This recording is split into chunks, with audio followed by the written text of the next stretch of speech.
Has attracted millions of dollars from Arizona residents wanting an oceanfront property. Yeah, most get what they paid for. Last night, the ABC 15 investigators told us about those who did not. Tonight, investigator Joe Ducey says a new group of Valley investors is facing the same fate.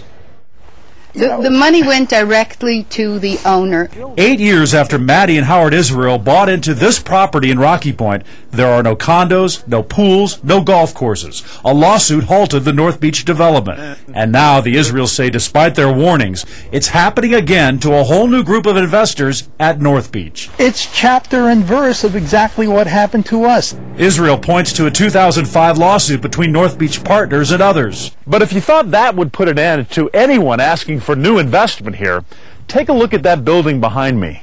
This small fenced-in shack is supposed to be a multi-million-dollar North Beach complex called Riviera Real. It's sad, it's terrible, it's unbelievable that our dream is fenced up.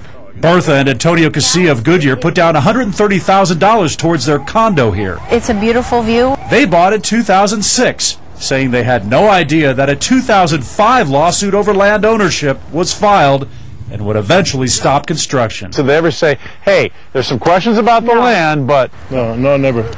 Next door, another North Beach complex called Playa Azul was also attracting millions from investors. The ABC 15 investigators found as recent as last year, the developer Sipet Resorts was still asking for more money. This letter shows incentives offered to pay in full.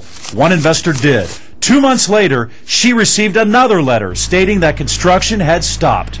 The attorney for Sipet says investors had been warned of the litigation. He says correspondence accurately set forth Sipet's understanding of the status of the litigation and the ability to proceed based on advice from the Mexican attorneys, the title company, and the parties involved in the litigation. What if you found out that these lawsuits were in place and yet the developers were still taking money from Arizona consumers? That would be a big concern.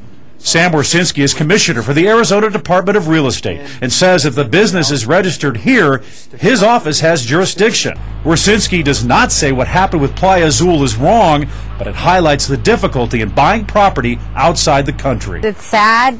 Investors say they've had little or no help from anyone, so they help themselves and vow to end up with more than just empty dreams and sand. The lawsuit is stuck in a very slow Mexican court system. Meanwhile, investors are concerned it could happen again. Before buying out of the country, go to abc15.com for advice. I'm investigator Joe Ducey, ABC 15, your Valley News leader.